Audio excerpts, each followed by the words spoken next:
warahmatullahi wabarakatuh. Banten. Selamat berpuasa. Semoga puasanya bisa sukses.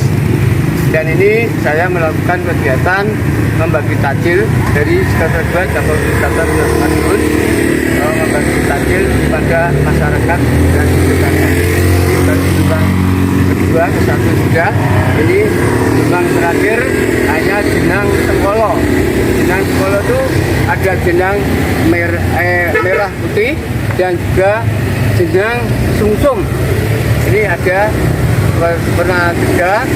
Mudah-mudahan semua warga Pelurahan Jatiroto ini tidak ada halangan suatu pun. Jenang Sengkolo artinya membuat Sengkolo supaya orang itu selamat di dunia sampai akhirat.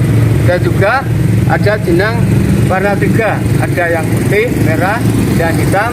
Itu memudahkan orang Jatiroto mempunyai kecintaan pada sesama manusia, sesama makhluk dimanapun berada. Demikian dari saya.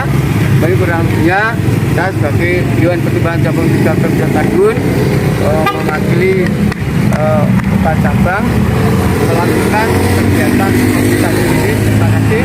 Assalamualaikum warahmatullahi wabarakatuh.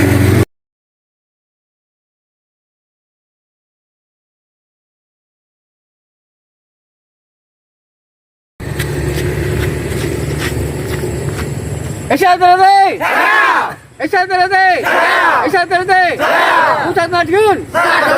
Sektor 2 Cabang Wisata. Cabang Wisata. Terima kasih. Assalamualaikum warahmatullahi wabarakatuh. Waalaikumsalam warahmatullahi wabarakatuh.